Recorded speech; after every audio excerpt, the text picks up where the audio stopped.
Assalamualaikum warahmatullahi wabarakatuh.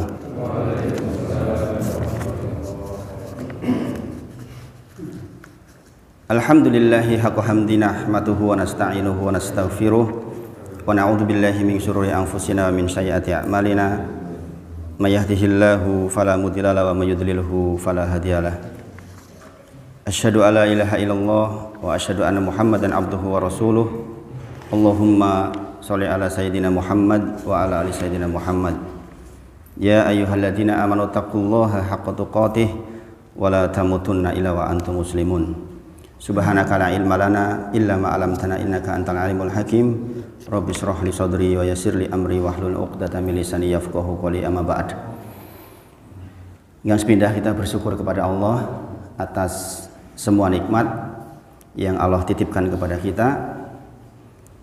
Dan kita bermohon, berdoa kepada Allah agar setiap nikmat yang Allah titipkan kepada kita sekaligus Allah berikan taufik kepada kita agar bisa menjadi sarana untuk kita semakin taat kepada Allah, semakin bertakwa kepada Allah Subhanahu wa ta'ala.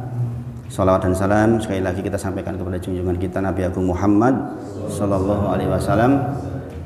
Kita berharap betul agar lisan kita termasuk lisan yang dimudahkan oleh Allah untuk sering mengucapkan sholawat kepada Nabi Muhammad sallallahu alaihi wasallam.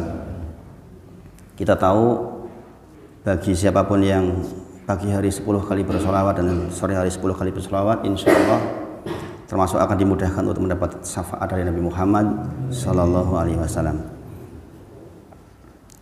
Insya Allah kita melanjutkan kajian kita kitab Ushul Salasah. Kemarin sudah sampai kepada pengantar untuk masuk ke intinya. Menika kita sudah membahas tentang milah Ibrahim. Mudah-mudahan masih diingat. Mengapa kita membahas milah Ibrahim? Kemarin kita sudah bahas ada 5 alasan. Di antara yang terakhir yang dibahas adalah tentang pernyataan dari Allah Subhanahu wa ta'ala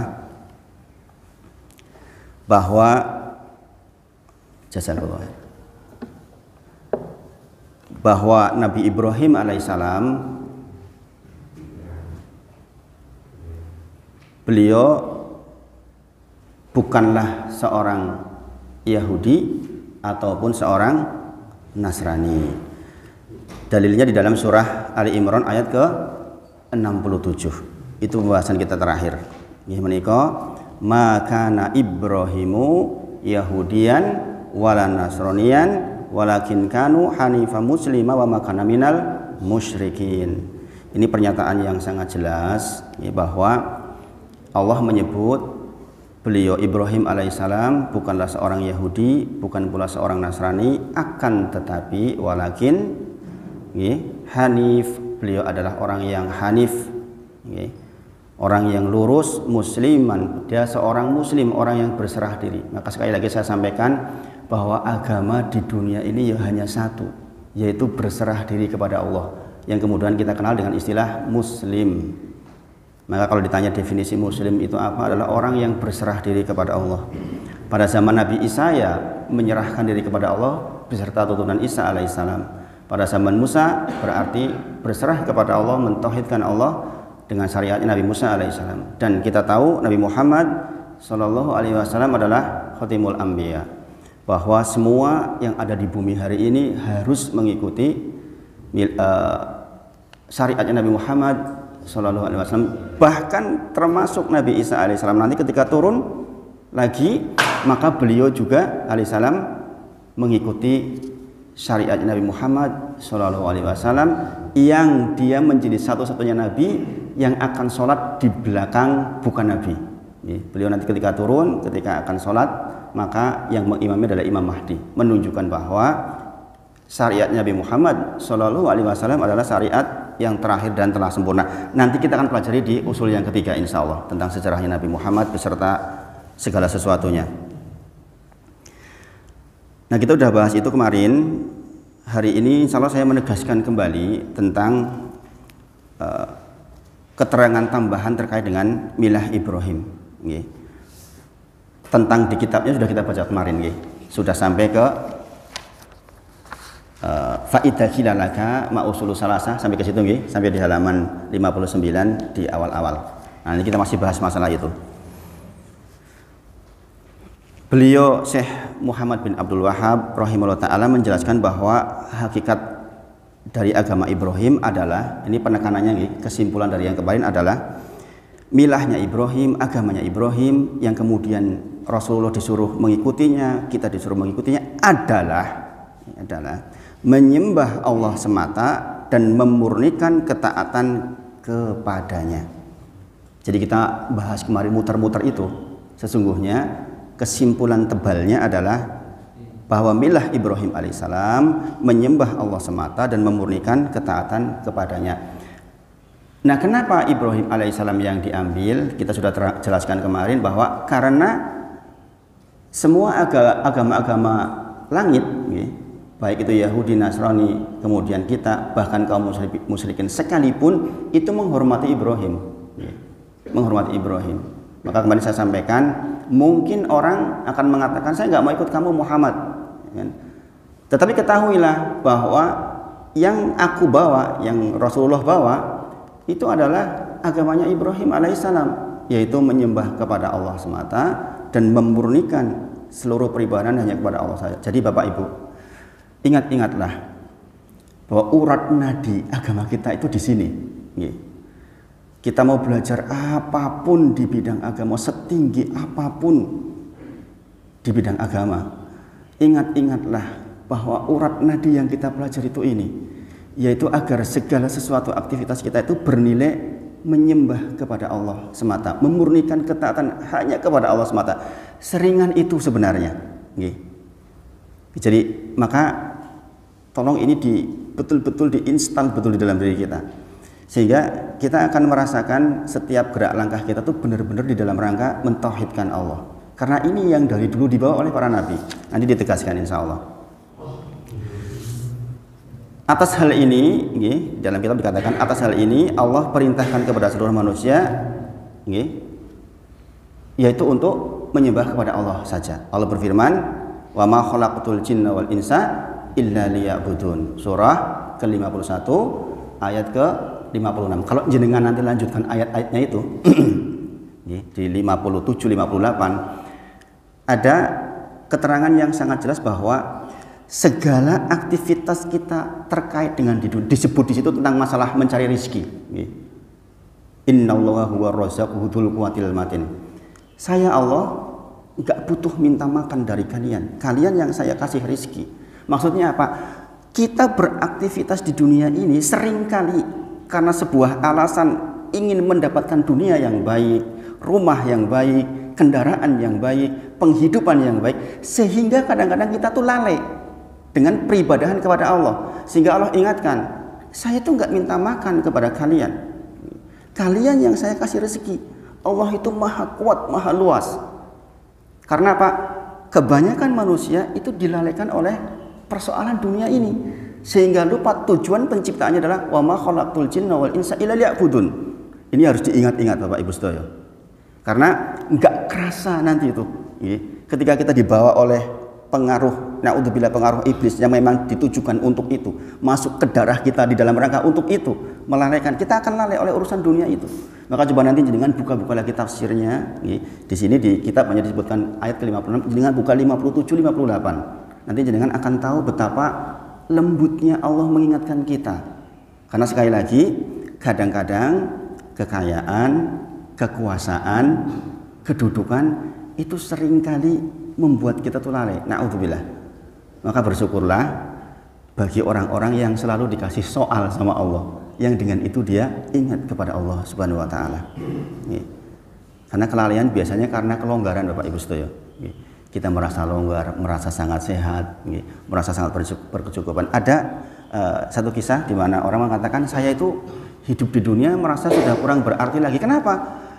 Loh, saya itu sudah banyak sekali, warisan pun sudah sangat banyak. Ini teman. Jadi dia merasa hidup saya itu untuk apa? Bayangkan. Sebagian orang berjuang mencari penghidupan, sementara ini orang sudah dicukupi dengan kecukupan yang berlebih-lebih, malah bingung harap ngopo. Bayangkan. kalau seandainya orang ini belajar tentang ilmu agama, sebenarnya akan sangat banyak yang dibuat oleh dia.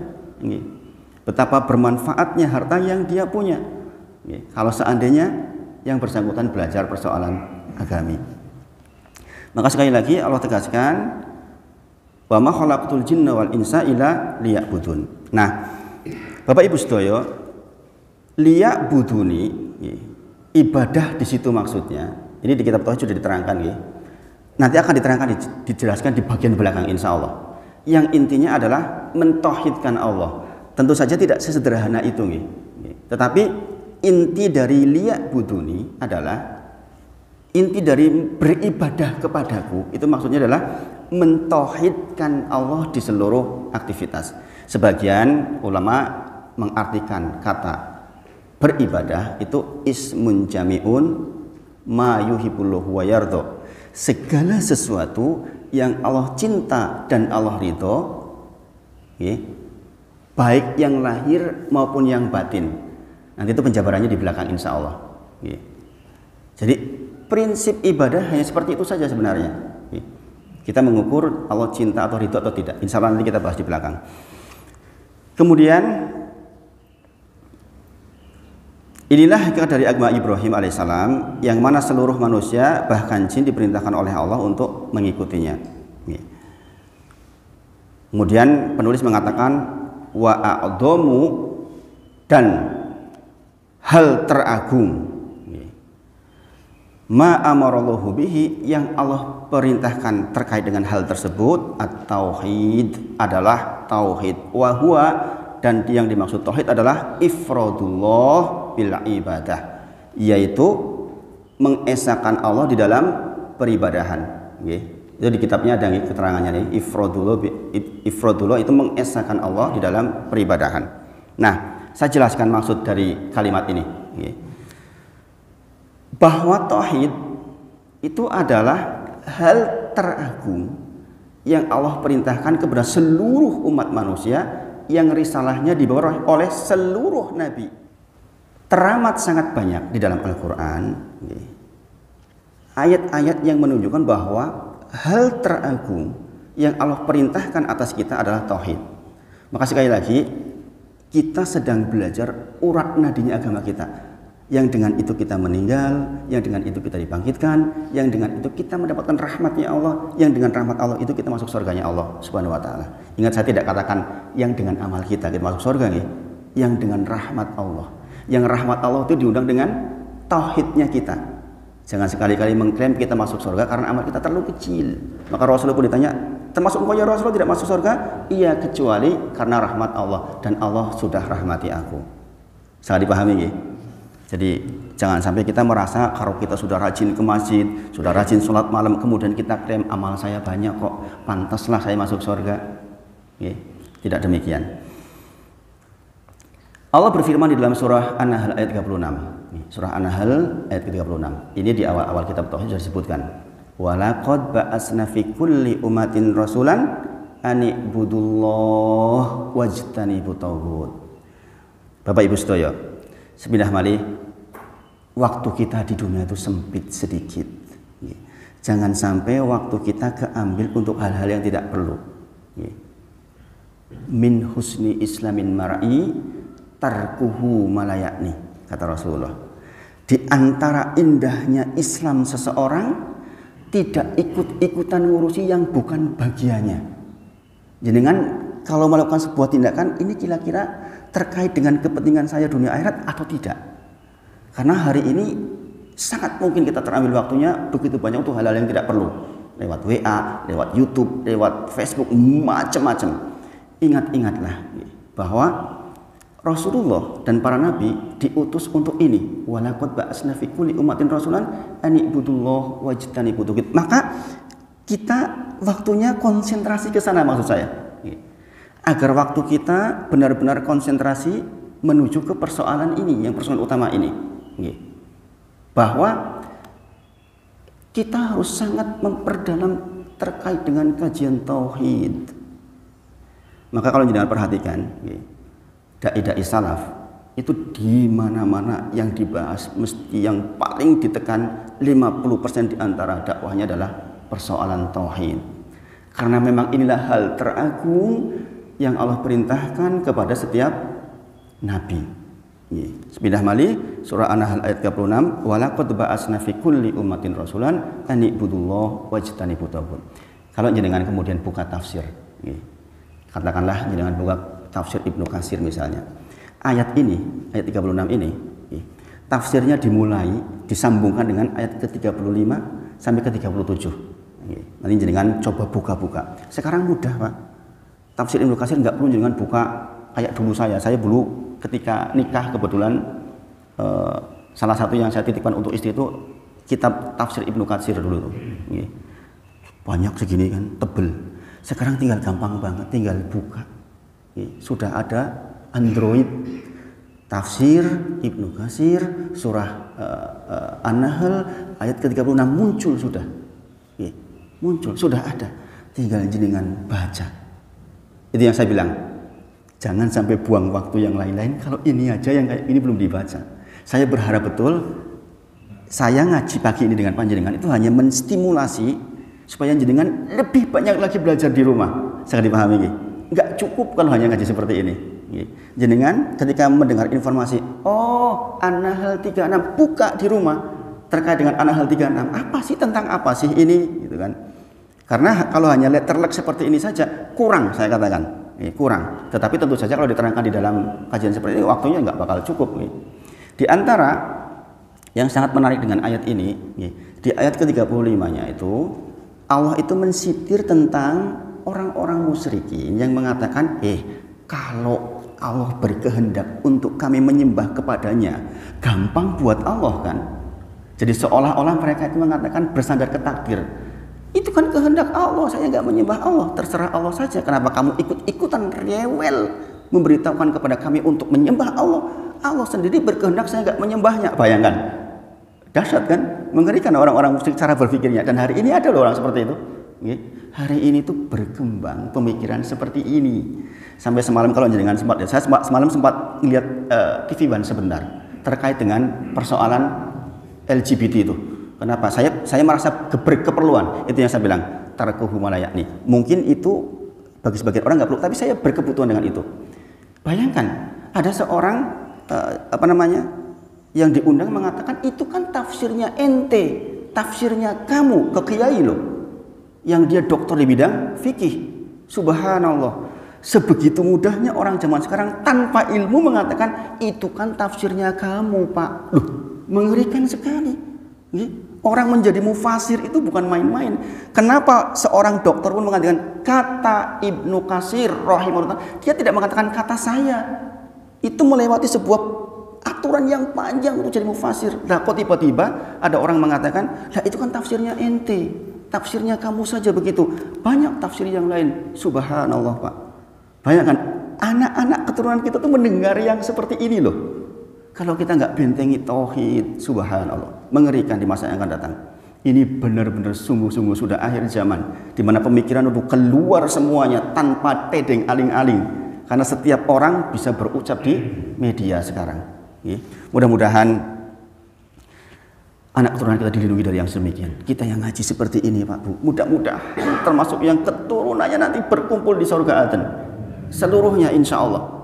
Mudah-mudahan kita berharap betul kita mungkin menjadi orang yang sedikit hari ini, tapi mudah-mudahan dengan duduknya kita di sini 1 jam, kita mendengar seperti ini saling mengingatkan. Mudah-mudahan Allah berikan hadiah kepada kita, anak keturunan kita menjadi orang-orang yang bertauhid, yang ketika kita meninggal nanti menjadi aset buat kita, investasi terbesar buat kita, yang terus doain kita terus, nggak putus-putus sampai ke ujung keturunan kita. Mudah-mudahan ya Pak. Bismillah. Jadi ayat An-Nahl 36 ini terkait dengan orang-orang musyrik yang intinya aku gak nyembah Allah. Wong kalau Allah berkehendak, ya pasti saya juga sudah dimudahkan oleh Allah untuk menyembah kok. Nah, maka kemudian Allah bantahannya itu ayat ini. Walaqad ba'asna fi kulli ummatin rasulan an i'budullah wajtanibut. Enggak begitu. Enggak seperti persangkaanmu. Kamu tuh udah diingetin, kamu tuh bisa milih. Karena apa? Saya sudah utus Rasul yang mengingatkan, sembah Allah saja, jangan sembah Tauhid. Tauhid itu maksudnya sesembahan selain Allah ya Pak. Ini kan kemarin sempat menakutkan banget, dibilang teroris kalau Tauhid. Kata-kata Tauhid, pemerintah Tauhid, polisi Tauhid, itu keliru yang seperti itu. Sesembahan selain Allah itu Tauhid. Bagaimana Nabi Isa? Apakah Tauhid? Bukan. Sesembahan selain Allah yang disembah itu ridho, itu Tauhid. Iblis contohnya Tauhid, karena dia ridho untuk disembah. Isa alaihissalam disembah betul, tapi Isa alaihissalam tidak ridho, maka dia bukan Tauhid. Nah, ini adalah ayat untuk membantah orang-orang musyrik yang mengatakan bahwa saya menyembah selain Allah kan juga atas kehendak Allah. Mana ada di dunia ini yang tidak atas kehendak Allah? Bayangkan Pak, subhatnya mengerikan kan? Mengerikan sekali subhatnya. Kalau memang Allah berkehendak, mudah saja buat Allah. Seperti halnya sekarang. Loh, itu kan perbedaan seksualitas seperti itu kan ya kehendak Allah. Kamu pikir itu nggak kehendak Allah? Bayangkan Pak, mengerikan kan subhatnya. Kalau kita nggak hati-hati menerimanya repot. Padahal dari ayat ini aja cukup sebenarnya.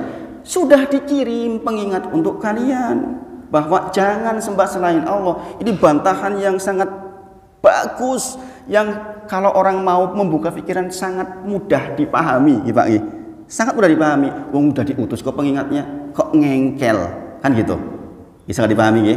Nah, ini adalah dalil pertama terkait dengan bahwa hal teragung yang Allah suruh atas hambanya adalah mentauhidkan Allah, dan ini berlaku untuk seluruh nabi yang diutus, seluruh rasul yang diutus. Contohnya di dalam surah Al-A'raf ayat ke-65.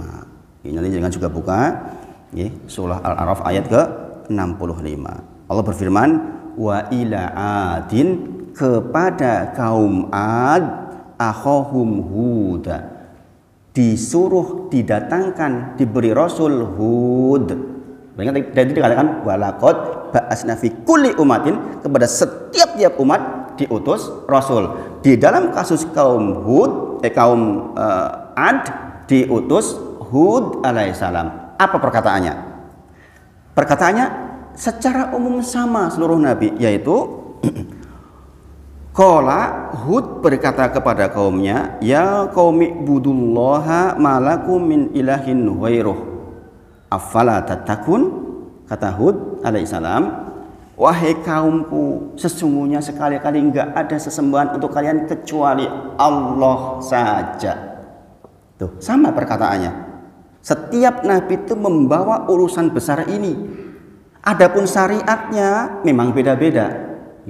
Makanya dikatakan para nabi itu ayahnya satu, ibunya banyak, macam-macam. Ayahnya maksudnya tauhid. Ayahnya maksudnya tauhid. Tauhid yang dibawa itu satu. Adapun syariatnya disesuaikan dengan zamannya masing-masing, dan telah ditutup oleh Nabi Muhammad SAW bahwa syariat ini berlaku sampai hari kiamat. Kemudian contoh lain di surah Nuh ayat ke-23. Surah Nuh ayat ke-23. Jadi ayat-ayat pendukung untuk dalil terkait dengan bahwa yang diperintahkan Allah atas kita adalah tauhid. Wa qalu, dan mereka berkata, kaum Nuh berkata, la tadaruna alihatikum, jangan sekali-kali kau tinggalkan sesembahan-sesembahan kalian. Berarti apa? Berarti Nuh apa? Kontraproduktifnya, bukan kontraproduktif namanya. Kalau orang-orang mengatakan jangan kau tinggalkan sesembahan kalian, berarti ada orang yang mengatakan untuk meninggalkan sesembahannya. Betul apa betul? Saya paham ya? Kaumnya Nuh alaihissalam mengatakan, pemimpinnya mengatakan, kalian jangan tinggalin sesembahan-sesembahan kalian. Berarti ini lagi membantah Nuh yang mengatakan tinggalkan sesembahan-sesembahan kalian, pokoknya para berhala itu.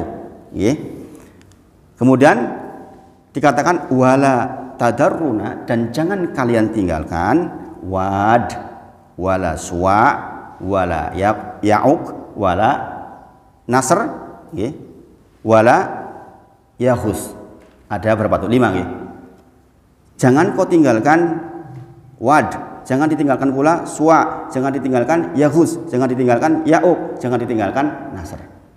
Berarti ada nabi yang suruh meninggalkan. Ini membantah, jangan ditinggalin. Berarti Nuh juga yang dibawa adalah tauhid. Karena Nuh membawa tauhid, maka kaumnya menentang, jangan tinggalin. Jangan manut sama Nuh alaihissalam maksudnya. Sangat dipahami nggih. Kemudian demikian juga di dalam surah Al-A'raf ayat 73 tentang kisahnya kaum Tsamud. Allah berfirman, wa ila, dan kepada Tsamud, kaumnya Tsamud, akhahum solihan, diutus Nabi Soleh. Apa perkataannya? Sama dengan perkataan Hud alaihissalam, yaitu qala, berkata, ya qaumi ibudullah ma lakum min ilahin ghairuh.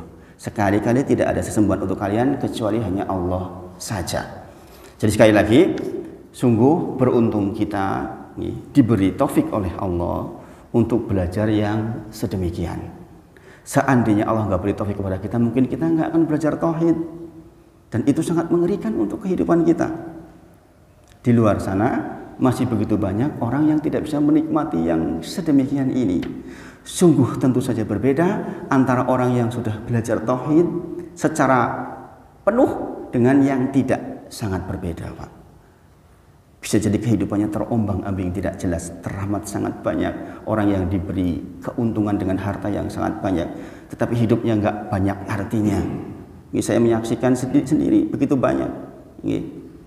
Apalagi kemarin ketika Lebaran kita ketemu dengan berbagai macam jenis-jenis orang. Subhanallah.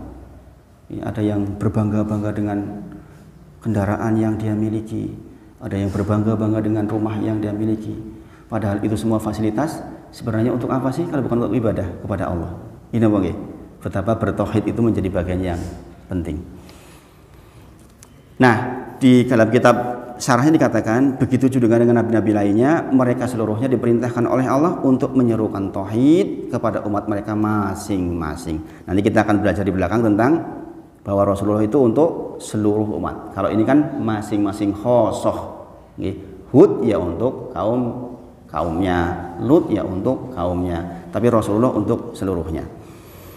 Kemudian seseorang yang mengerti akan hal ini, bahwa tauhid merupakan tujuan penciptaan manusia, maka tauhid akan senantiasa berada di benaknya. Berarti produk pembelajaran kita seperti sekarang ini, Pak Bu, adalah agar kita diletakkan di dalam hati kita, di benak kita selalu ada tauhid. Berarti jenengan meliputi diri dengan setiap pagi, siang, sore, malam, sholat, zikir, semuanya di dalam benak itu tauhid, yaitu di dalam rangka mengesahkan Allah, beribadah kepada Allah. Semua tindakan kita, ucapan kita hanya untuk Allah saja. Ia akan selalu mengaplikasikannya dengan tauhid, seperti ketika hendak membantu orang lain. Karena apa? Karena Allah. Sangat dipahami nggih? Ini aplikasinya ini.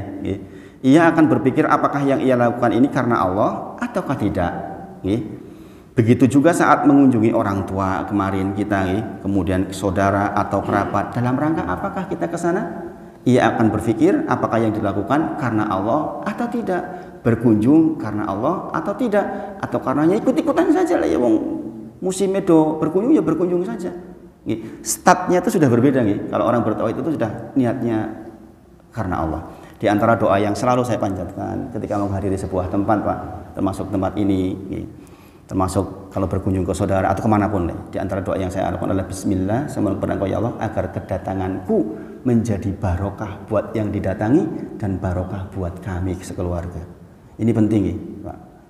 Jadi jenengan kalau datang ke sebuah tempat memohon kepada Allah agar menjadi barokah. Dan dalilnya banyak itu di dalam surah Maryam, itu terkait dengan yang saya sampaikan tadi. Kemudian dan begitu seterusnya pada aktivitas-aktivitas yang lain, sehingga jadilah aktivitas-aktivitas tersebut bernilai ibadah di sisi Allah. Namun sangat disayangkan banyak di antara kita yang lalai akan hal ini. Sekali lagi, namun disayangkan begitu banyak di antara kita yang lalai akan hal ini. Jadi sekali lagi selalu dibekali, Pak. Kalau perlu ditulis. Saya sampaikan minggu lalu, saya termasuk yang menebalkan wa ma khalaqtul jinna wal insa illa liya'budun di rumah. Kenapa? Karena itu mengingatkan terus. Nah, ini menyadarkan bahwa seharusnya konsentrasi dakwah para dai dalam berdakwah adalah tauhid. Adapun persoalan-persoalan lain tentu saja dikasih porsi, tetapi selalu harus ada porsi tauhid di dalam setiap dakwah, baik mau dakwah fikih kontemporer atau yang lain, muamalah yang lain, maka tetap tauhid. Nah, di dalam kitab itu dikatakan tentang apa sih definisi tauhid.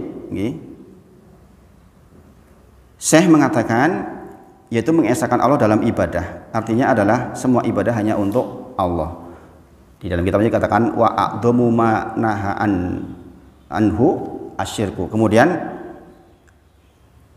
penulis mengingatkan sementara yang paling dilarang oleh Allah adalah syirik. Tadi kita membahas yang paling diperintahkan adalah tauhid, berarti lawannya adalah syirik. Kita sudah belajar tentang itu pada pertemuan sebelumnya. Saya tidak akan bahas lebih dalam.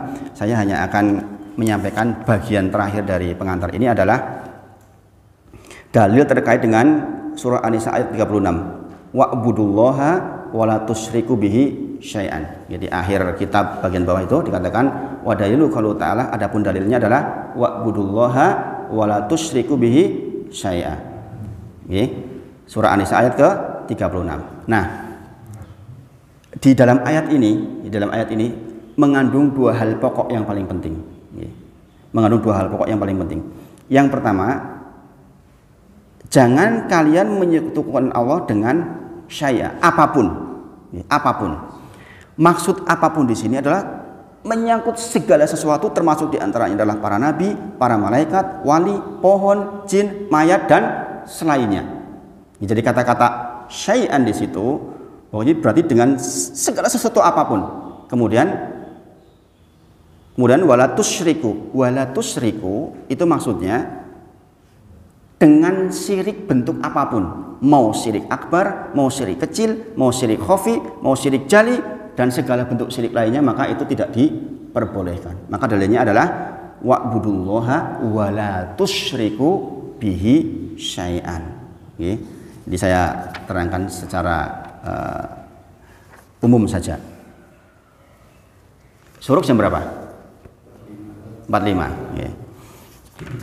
Insya Allah kita masuk ke intinya, pengantar ininya sudah selesai. Di sini dikatakan di halaman 59, faida qila laka, jika ditanyakan kepada panjenengan ma usulu salasah, apa tiga landasan pokok, allati yajibu alal insani ma'rifatuha, yang setiap orang harus mengetahuinya.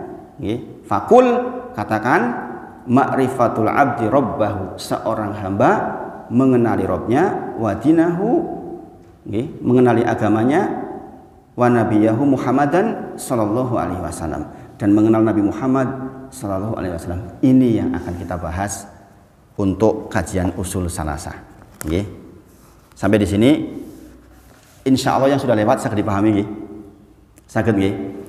Saya tentu saja tidak berharap jenengan menghafal seluruhnya, tetapi secara pokok pokok pembahasan insya Allah saged dipahami. Ini saya rekam. Harapannya kalau misalnya kok jenengan pengen murojaah masih bisa dilihat lagi. Di ayah ngaji channel YouTube-nya, itu channel YouTube hanya untuk jamaah saja sih, saya enggak menyiarkan kemana-mana. Nah, kita masuk bismillah, al-aslul awwalu, di kitabnya di halaman 59, al-aslul awwalu, usul yang pertama, yaitu ma'rifatu rabbi, kita mengenali Allah.